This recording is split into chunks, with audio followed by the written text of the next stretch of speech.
Պարոն Սիմոնյան, ունես ներկայացրեցիք այդ նախագիծը վստահաբար քաղաքացիները ըստ էության չհասկացան, թե ինչի մասին էր, պարզ ասեիք էլի, Երևան քաղաքում 100 դրամից 150 դրամ եք դարձրել հանրային տրանսպորտի արժեքը, մարդիկ բողոքում են տարբեր ձևերով, սկզբից ակտիվ, հետո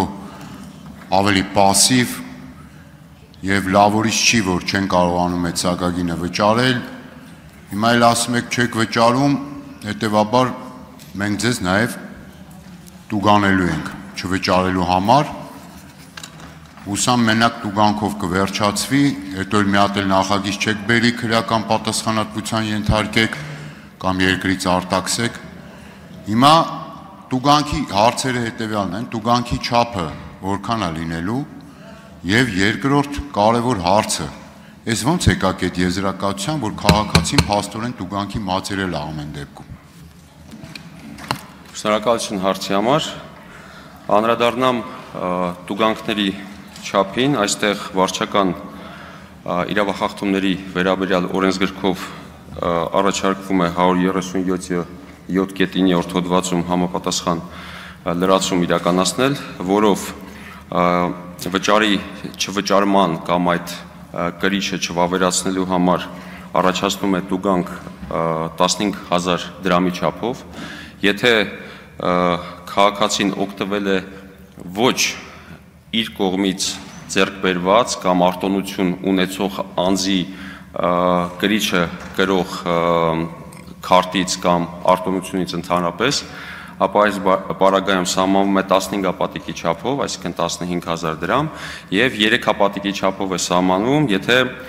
ունի նման հնարավորություն արտոնություն, սակայն չի վավերացրել կրիչը տրանսպորտային միջոցում, այսինքն տրանսպորտային միջոց բարձրանալիս, ինքը ձեռք է բերել համապատասխան իրավունք, սակայն այդ իրավունքը չի վավերացրել, շնորհակալություն։ Արձագանք։ Պարոն Սիմոնյան, վերջին անգամ հանրային տրանսպորտից երբ եք օգտվել Երևան քաղաքում, այս թանկացումից հետո այս նոր համակարգի ժամանակ օգտվել եք թե ոչ, կարևոր է էլի, որ իմանաք այդ ինչ խնդիրներ կան, օրինակ ես այս 2 օր առաջ գնեցի Տելսելից, մտա ավտոբուս ու բնականաբար, որ ակտիվացնեմ, մի անգամյա քարտը չաշխատեց։ Հիմա եթե ձեր օրինակ այդ տեսուչները այդտեղ լինեին, մի պահ էլի, կամ հետո, ինձ տուգանեին 15,000 դրամ, կամ ձեր ասած մեկ այլ չափով։ Եվ բազմաթիվ նաև այլ տեխնիկական խնդիրներ կան, որոնք լուծված չեն։ Հիմա այս դեպքում ինչ եք անելու, քաղաքացուն դարձնելու եք այս անգամ էլ քաշքշուկի առարկա, այսինքն տուգանքի կամ, այսինքն երկու ընտրություն ունի, կամ ընկի քաշքշուկի մեջ, թեկուզ ասենք պատրաստ ես վճարելու, կամ եթե չես ուզում քաշքշուկի մեջ ընկնես 15,000 դրամ վճարի, և մեկ էլ օրինակ գիտեք նվազագույն աշխատավարձի և 15,000 դրամի համեմատությունը, ասեմ ձեզ,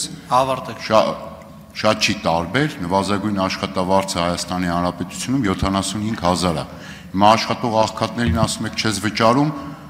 աշխատավարձի ասենք օրինակ 1/6 մասը կտուգանենք, 3 անգամ տուգանեք, այդ մարդը էլ աշխատավարձ չի տանում։ Շնորհակալություն, առաջի հարցի հետ կապված 2 ժամ առաջ եմ օգտվել ազգային ժողով գալուց հանրային տրանսպորտից, սա առաջին հարցի հետ կապված, ինչը վերաբերում է տեխնիկական խնդիրներով պայմանավորված, եթե տեխնիկական խնդիր է առաջացել, այսինքն տրանսպորտային ծառայություն մատուցողը չի կարողացել վավերացնել ձեր կողմից ձեռք բերված տոմսը կամ կրիչը, ապա այդ դեպքում վարչական պատասխանատվություն չի կիրառվում և երրորդ հարցի հետ կապված, որը ունի լուծումը այն է վճարել տրանսպորտի ծառայությունից օգտվելու համար տեղական վճարը և չտուգանվել, շնորհակալություն։